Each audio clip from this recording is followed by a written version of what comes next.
Well, good morning everyone, and welcome to another edition of IR Photo Tours. And today we're going to be doing some editing on request from you guys and see how I have edited these beautiful beach huts behind me, and just to see how I've edited these beach huts.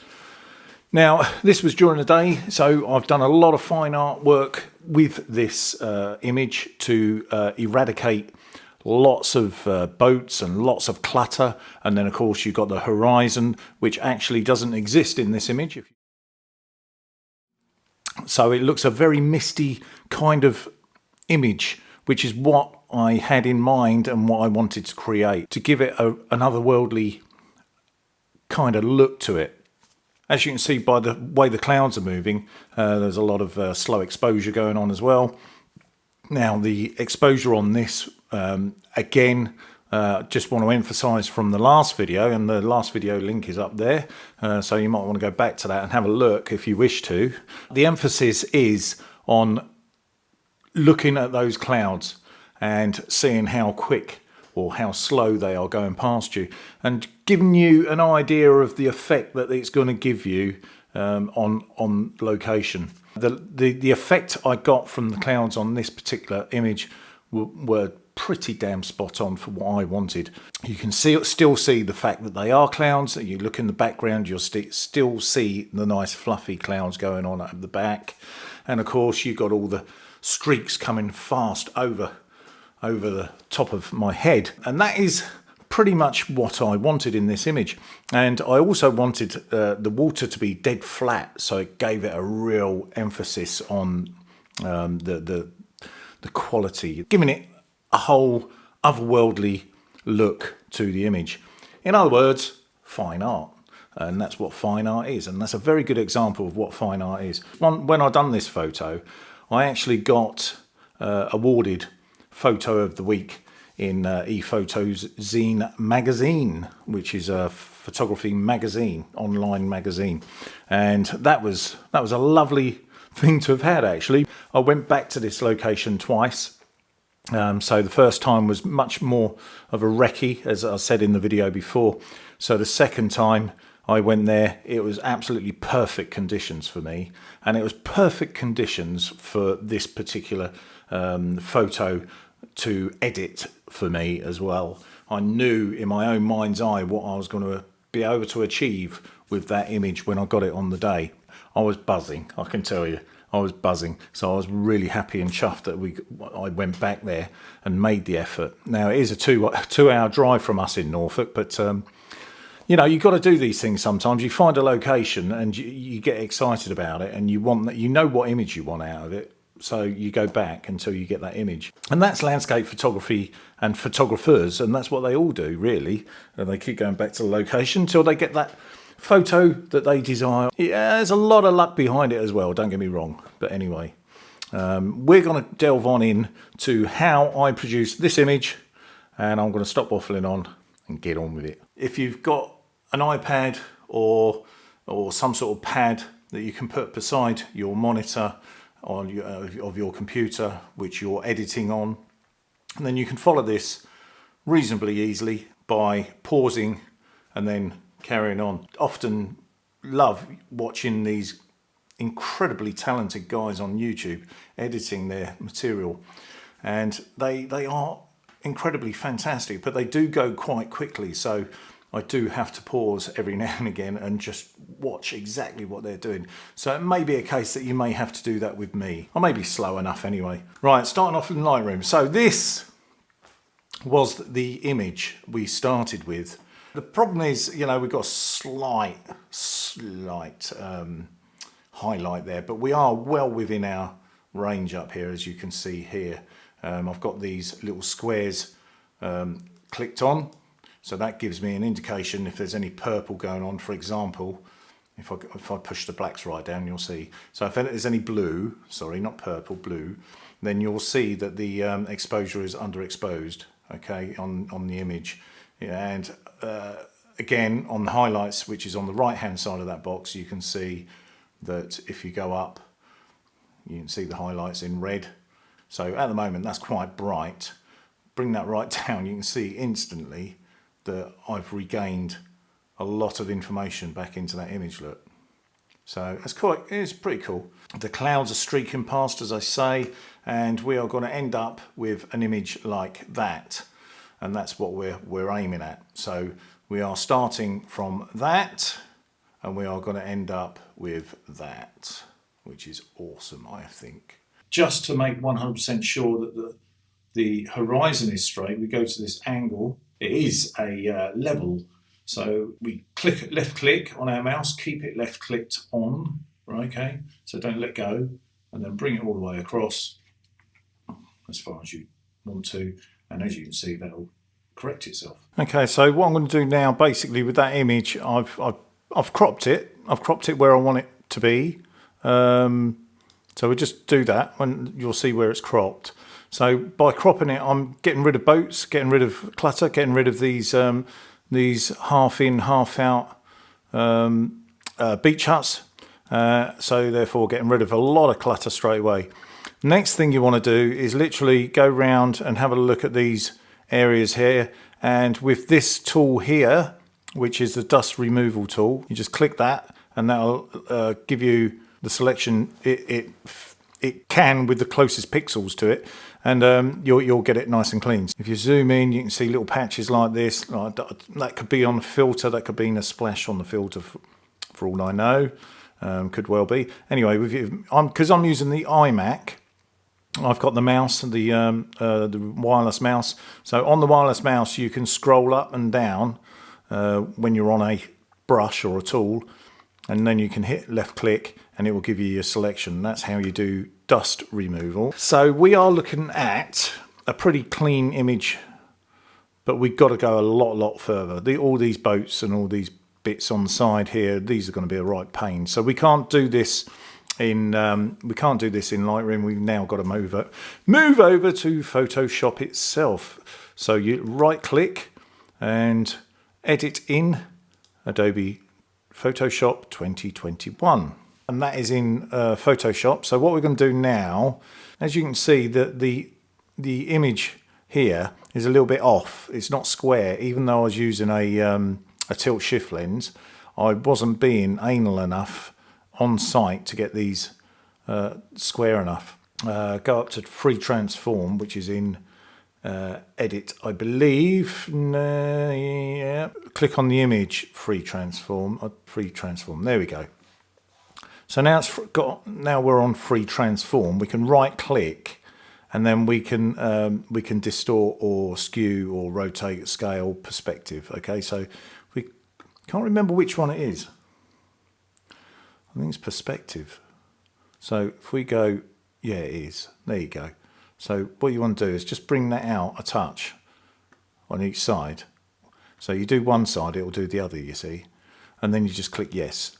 Now what we want to do, to widen the image to make it look more panoramic, we are going to go onto this crop tool, make a crop, but what we're going to do is go wider on that way, and wider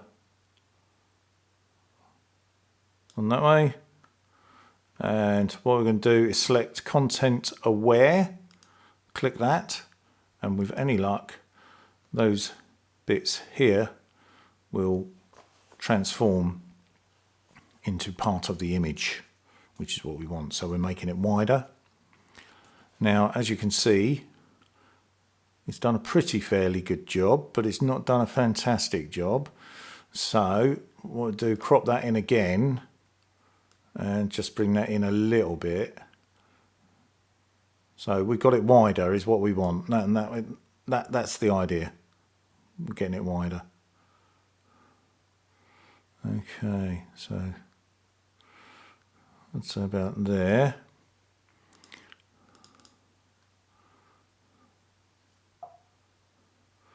Okay, doesn't really need to fill anything. There you go. Right. So now the land's disappeared here, so it's helped us a little bit. It hasn't on that side. So now what we've got to do is get rid of all this land and all these boats. Okay, that's the next step. So what we're going to do is just do a duplicate layer. So what you do is left click on your main and bring it down to this cross here and keep it left clicked in, and then let go and it will create a layer. You can see up here the clouds are looking a bit weird. So what we can do is this smudge tool here, that's a smudge tool. So we've got it on 17%. Bring down the brush, so size of it, so you can see the size of it coming down there. On there, you can bring it up and down. Okay, so you just drag that, drag it, keep dragging it until it looks relatively sensible, as in it's not copied. So as you can see there, that looks different now, which is good. So what we're going to do is a mixture of Smudge Tool and the Marquee Tool. Okay, so Marquee Tool is what we're going to use to get rid of boats, land, all the bits that we don't want. So we'll start here as soon as it's a good portion to start with. Click on the Marquee Tool, and we want to be really tight, getting really close here, and just all we want to do is get rid of the land in this area here. But so we go right up to the beach hut here, we drag it down and we pull across. Okay, and then what we do, right click, go down to fill, and then content aware, normal, 100% opacity, and OK. And there we go. Voila! Job done. Right, so you see these little spots here. Obviously there's quite a lot of cleaning up to do. But to get rid of this box now, you just click it in the middle and that's it, done. Okay, so that's simple really. But it doesn't all work like that all the time. It just did here, which is perfect. So yes, it's awesome. Sometimes it's good, sometimes it's not. Sometimes you have to work a bit harder. But anyway, getting rid of these spots is an easy thing. So I'm going to go to the clone stamp tool and bring that stone clamp tool right down to just over the spot. And then you click options right next to it, left click. So it's highlighted that particular area there, and then you can get rid of it. Okay, same there, and same there, same there. That's another way of getting rid of it. Another way of getting rid of your spots, which actually is a better way because you've got full control over where you want that selection. So to make it look real. And we do the same here to that spot, as you can see. I don't know whether you can see, but it clicks. See that little X there? That's where I originally went to, right next to the spots. And it will basically follow that around the image. And no matter where you go now, it will get rid of all the spots that are on there right next to it, and most of the time it will look correct and as it should. You see a harsh line here, so what I do, what I'll do now is put this layer mask on, okay, on top, and then with the black selected and Smudge Tool, what I'm going to do is bring that Smudge Tool down a bit, because that's quite a big brush, and what I'm going to do is just drag that out, okay, with the Smudge Tool, basically trying to get rid of that harsh line. Yeah, there you go. There you go. So you've just got to be a little bit careful and make sure you click on this, your image itself. Be a little bit careful down here. You go too close to the hut, obviously you're going to smudge that, and you don't want to do that. There you go. That looks really good. So all we're doing is Marquee Tool and fill, content aware, done. Okay, So that's what we're doing. We're doing little bits at a time.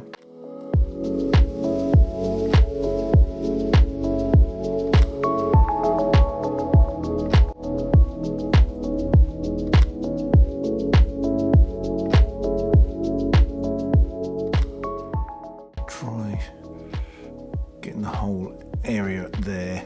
See what happens. See if we can. And then fill. Bit of a laborious task, this bit. Bit boring, and it works. So this bit here, you see here, you can select that and it'll refill it and re-content aware it. And just keep going with it.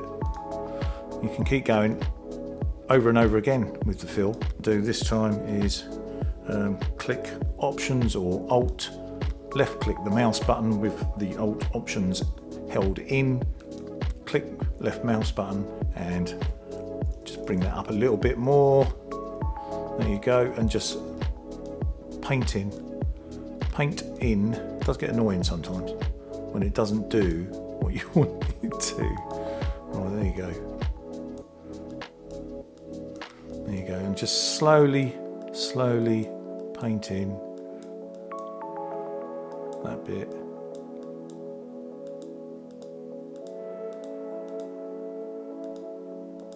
Just be very careful on the edge and bring the brush right down. There you go. So Marquee Tool again. So basically, by doing a bit of smudging and a bit of bit of Marquee Tool and a bit of smudging, you kind of get this effect. That's all the hard bit done, really. That is quite a difficult thing to do. Yeah, but we're getting there. So already you've seen how we straighten buildings up. You've already seen how we stretch an image to make it look more panoramic. Easily done. And also how we get rid of the horizon. Not happy about this little area here at the moment, but we'll get there. But anyway, this is a quick tutorial. I could go on and on and on. So I'm going to leave that. I think we're pretty done in Photoshop for now. So we're going to go to layer, and this is something you should always do once you've finished your editing. Flatten image, and then click on the close down option, which will then give you an option to save. You then save, and that will automatically go back to Lightroom. So now what we're going to do is show you a little on how I got that colour from that. And I think you'll be quite surprised. It's quite nice actually. It's called colour grading. So we're going to go into the colour grading, and the colour grading, it's the highlights that you're after. So anything like all this highlights, that is what we've got here. So anything highlighted will have that colour. So highlights is what we want. So we go to highlights, and we then go to the colour that is desirable, and that is about where we want to be. Okay, and that, now you can highlight that or bring it down a bit. So what we're going to do is bring it down a bit, like so, and there you have it. That is it. So now what we've got to do, so now it's looking more like that.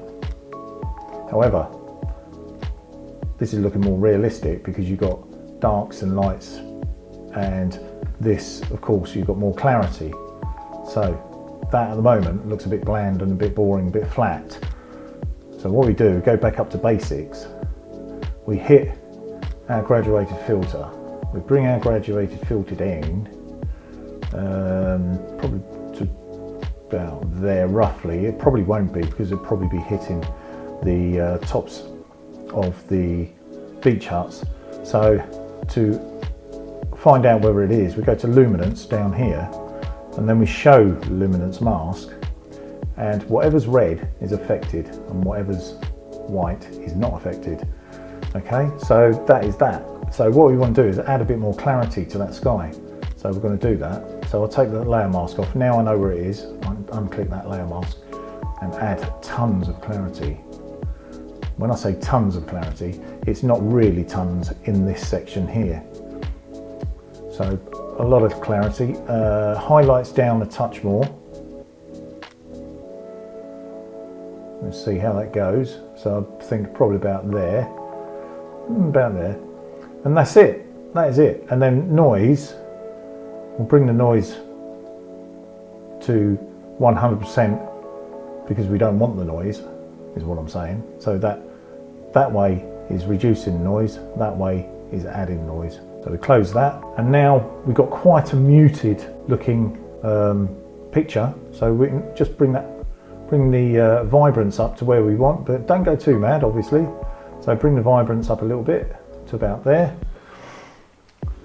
And now the greens in this are looking a bit strange. So what we do is go to the color, and we go to we've got hue, saturation, luminance. So what we want to do, this green is a bit too much in my opinion. So bring the green down. Is it green or a yellow? It could be yellow actually, because it's generally, yeah, there you go, it's yellow. So bring the yellow down a little bit to about there, I would say. That's probably about right. And then you can see what happens with this colour. It mingles in with the sea as well, which is fantastic. So it actually makes it look all part of the scene. So that's that done. So I think quite happy with that. So go back up to basics again and probably add a bit more to that now, because we've got rid of the green, just a tad more. So we're probably about 50% on vibrancy. Now bearing in mind this is raw, so don't be too scared of vibrancy. And that, other than some little bit of vignetting, and now vignette, you can either do it in here, in Lightroom, and your vignette is here, look, and you bring that down, okay, which is too much and too harsh, too strong. You can feather it,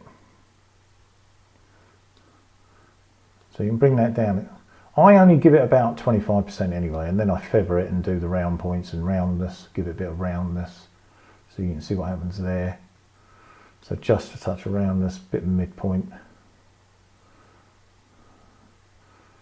So don't go too mad. And I think that's about it there. Finally, because it's going online, I'm going to sharpen it. But what I'm going to do now is go to about 65%, and that'll give it some nice crisp looks. And then if you hold down Options or Alt, depending on what you're on, and you go to Mask, right, so press down Alt or Options, left click on Mask, and you'll note that it all goes white, and then drag it all the way to your right, and keep going with all buttons in. And what you'll do is select, and what I'm doing now is selecting my sharpness on my image. So everything that is white will be sharpened, anything that is black will not be sharpened, and that is it. So I'm at about 84% there. Let go, and there you go. So the only things that are sharpened is the beach huts, which is what you want. So there you go. So there's the two. This one here is what won me the picture of the week, image of the week, and that is the image that I've shown you. So this one here has slightly more room on each side as well, to be fair, and you can see how I really went to town with the fluffiness and the smudge tool there. And the clouds, I love the clouds here because they're still refined as clouds, and that's how you get your colour into the clouds as well, into your highlights of the clouds. So that all these streaks here, all these pink bits are all the highlights, and that's how you achieve it. So I hope that's helped you guys. If you want to do black and white, there's a black and white version, and I quite like the black and white version as well, to be fair. If I was wanting to save that, I would right click on that image, go down to export, export image, and go down to, or put it into the file I want, which in my case is landscapes, and yeah, click export. If you want to put your watermark into it, I have my own specialized watermark, so I have middle black at the moment. That was from my last picture, so that'd be middle white, and that would look really nice. So I'll cancel that because I've already done it and I've already got the image. But there you go, guys. I hope that helps you. That's quite a long process, to be fair, but I hope that helps. All right, well, thank you very much, everyone, for watching me on IR Photo Tools. I bid you farewell.